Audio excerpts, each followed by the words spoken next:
My girlfriend stole our billion-dollar company and married my cousin. The day I was fired and disowned by my own family. They thought they'd crushed me, left me with nothing. They were wrong. Now, I'm back to claim everything they stole. The company, the power, the revenge. And it all starts with this contract. Layoff notice? You've got to be kidding. I stared at the email again, the words blurring. I'd helped build this company from the ground up. How could I be laid off? Panic twisted in my gut. Susan.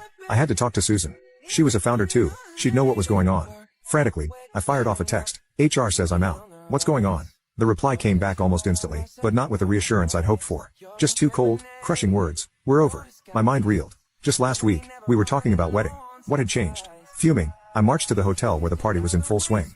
As I entered, the air crackled with tension as people started to give me all sorts of looks. Susan, radiant and confident, was on stage, painting a rosy picture of the company's future. My anger simmered, and with a grim expression, I cut through the crowd and stormed up to the stage. Susan's smile vanished, replaced by a cold glare. Security, she snapped. How did this riffraff get in? Ignoring her barb, I demanded, Susan, explain this. Why am I laid off? The question hung heavy in the air. Whispers rippled through the crowd, laced with mockery. He really thinks he's the boss, huh? How does he have the nerve to talk like that? Someone said. Yeah, just a guy who relies on his girlfriend. Wearing a suit doesn't make him important, another chimed in. My blood ran cold. I'd always prided myself on keeping a cool head, but this blatant disrespect was infuriating. Susan, aware of the murmurs, spoke in a clipped tone. That's right. You've been fired, Mr. Morgan. And uninvited. Her voice turned steely. As we move towards an IPO, we need to streamline operations. You, unfortunately, are no longer a part of that vision. But everyone else, she continued, her voice taking on a saccharine sweetness, raises and promotions are coming your way. Cheers erupted from the crowd, a stark contrast to the icy knot forming in my stomach.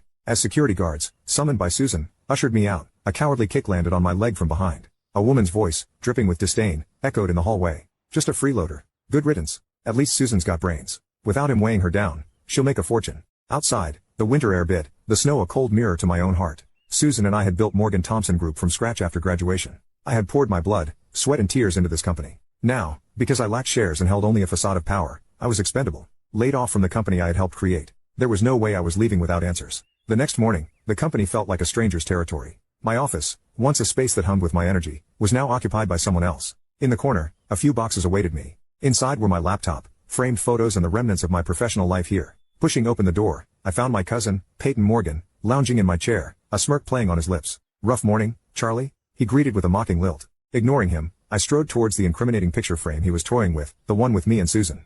Congratulations on your eviction, cuz? He drawled, leaning back in the chair with a theatrical sigh. Or maybe I should congratulate you on your ex finding a new plaything? His words ignited a spark within me. And before I could stop myself, my fist connected with his jaw. A yelp escaped his lips, followed by a flurry of curses as he clutched his reddening face. Despite the pain, his arrogance remained intact. In fact, he seemed to think that this was all I could do since I was desperate. Nice one, Charlie, he sneered. You have nothing left now. Let's see how you fight me with empty pockets. A cold anger settled over me. Someone with nothing to lose has nothing to fear from someone who has everything to protect, I countered, leaving him sputtering in the stolen chair. The whispers that greeted me as I walked through the corridors felt like a swarm of hungry mosquitoes. If they enjoyed gossip so much, maybe I should have fired half of them when I had the chance, I thought bitterly. I continued to storm towards Susan's office, kicking the door open with a resounding bang. Susan, startled, whirled around, her face a mask of fury. What do you think you're doing? Still think you own the place? I took a deep breath, trying to control the storm brewing within. Now you can watch the second part by pressing share and more.